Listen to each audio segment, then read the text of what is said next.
नमस्कार दोस्तों, मैं हूं धर्मेंद्र राणा। पिछले वीडियो में मैंने आप लोगों को अपने घर का रूफिंग के बारे में बताया था, जिसमें मैं लोहे की गाटर बिछाकर उसमें पत्थर की सिल्लियाँ बिछाकर अपना रूफ तैयार कर रहा था। लेकिन उसका वीडियो पूर्ण नहीं हुआ था। इस वीडियो में मैं पूरा अपने रूफिंग का पूरा विवरण दूंगा। मैंने पहले जैसे बताया था कि लोहे के गाटर बिछा दिए थे, उसके ऊपर पत्थर की सिल्लियाँ बिछा दी थी और पत्थर की सिल्ली की जहाँ पे आवश्यकता थी उसे ग्राइंडर से काट दिया था, गुनिया कर दिया था। और जब पत्थर की सिल्ली पूरी तरह से बिछ गया था तो उसके ऊपर मैंने सीमेंट के मोटार बनाकर उसके गैप को भर दिया था। सीमेंट का मोटार इसलिए बनाया था क्योंकि चूने का मोटार से लोहे को गला देता है, क्योंकि चूना में नमी होती है, इसलिए लोहे को जंग लग जाता है। इसलिए मैंने सीमेंट का मोटार बनाया था। और सीमेंट का मोटार बनने के बाद इस तरह से मैंने चूना का मोटार जो जैसे अमूमन मैं ले रहा हूँ 3-1 का मसाला बनाकर, इसे बस मैंने थोड़ा सा लिक्विड फॉर्म में थोड़ा सा बनाया था इस मोटार को, ताकि एयर गैप मत रहे और ईंट के बीच की जो गैप है उसमें अच्छे से मसाला घुस जाए, किसी प्रकार का कोई एयर गैप मत रहे। इसलिए मैंने थोड़ा सा लिक्विड फॉर्म में इसको बनाया था। और अच्छे तरह से लिक्विड फॉर्म में करने के बाद मिस्त्री ईंट बिछाकर मिस्त्री के औजार से, जिसे हम लोग करनी कहते हैं, उससे उसे भर दिया था गैप को अच्छी तरह से। ईंट पत्थर के ऊपर बिछाने के 2 कारण थे। एक तो पत्थर डायरेक्ट सन के टच में आने से बहुत ज़्यादा गर्म हो जाता है, उसके तापमान को कम करने के लिए। और दूसरा एक और मेजर कारण है कि तापमान को कम करने के साथ साथ ईंट बिछाने से जो कभी कोई भारी वस्तु पत्थर के ऊपर गिर जाता है तो पत्थर के टूटने की संभावना रहती है। और चूंकि ईंट का छोटे छोटे भाग में रहते हैं, इसलिए वो शॉक ऑब्जर्व कर लेता है और टूटने की संभावना नहीं के बराबर रहती है। तो दोनों कारण था, एक तो मजबूती आ जाती है और दूसरा तापमान को ठंडा रखता है। तापमान को ठंडा करना भी मेरा मेन मकसद था घर का।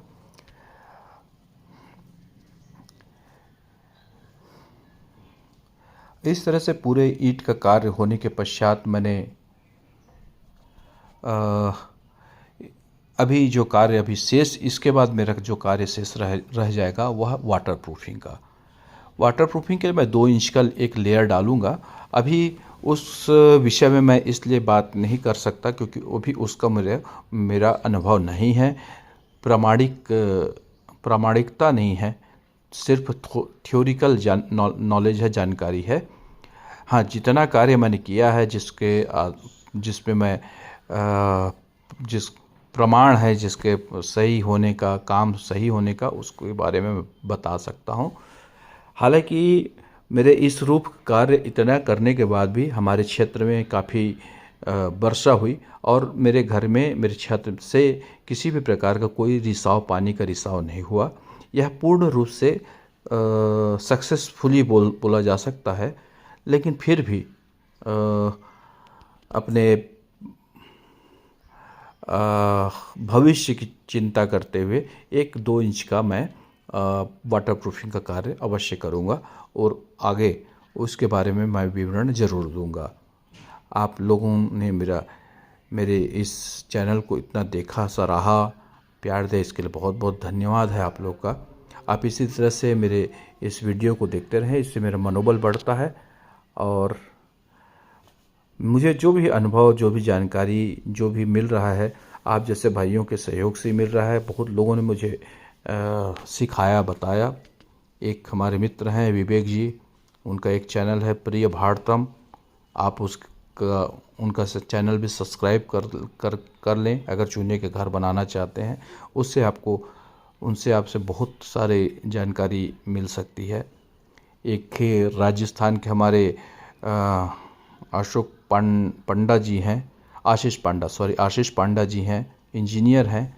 उन्होंने भी अपना घर चूने से बनवाया, उनसे भी मुझे काफ़ी जानकारी मिली। तो मुझे भी कहीं न कहीं से जानकारी मिली है, मुझे मदद किया है, इसलिए मैं भी आप लोगों से सब मैं शेयर करता हूँ और हो सकता है किसी को लाभ मिले मेरे इस अनुभव से। तो मुझे खुशी होगी अगर आपको कुछ नया करने का अवसर मिलेगा और आप पर्यावरण को बचाने के लिए कुछ कार्य करेंगे तो एक अच्छी बात है, एक अच्छा पहल है।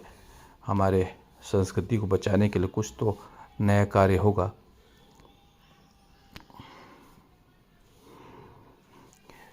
वैसे मेरा अनुमान है ज़्यादा से ज़्यादा 20 साल उसके बाद लोग ये सीमेंट के घर में रहना मुश्किल हो जाएगा। जैसा मैं हर साल जितना हम लोग महसूस करते हैं कि गर्मी कितनी बढ़ रही है, अभी जो हमारे जो गैस निकल रहा है उस गैस को हम रोज़ इनहेल कर रहे हैं तो हमारे स्वास्थ्य के साथ तो बहुत ज़्यादा खिलवाड़ हो ही रहा है।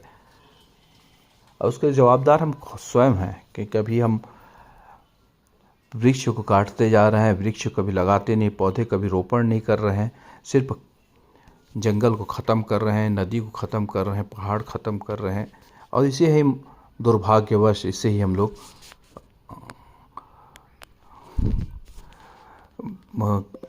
क्या बोलते हैं उसे, कंस्ट्रक्शन, कंक्रीट के कंस्ट्रक्शन को ही विकास के उसमें देखा जा रहा है। कितना बड़ा दुर्भाग्य है।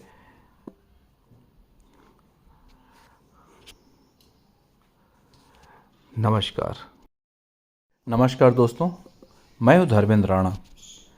पिछले वीडियो में मैंने आप लोगों को अपने घर का रूफिंग के बारे में बताया था, जिसमें मैं लोहे की गाटर बिछाकर उसमें पत्थर की सिल्लियाँ बिछाकर अपना रूफ तैयार कर रहा था।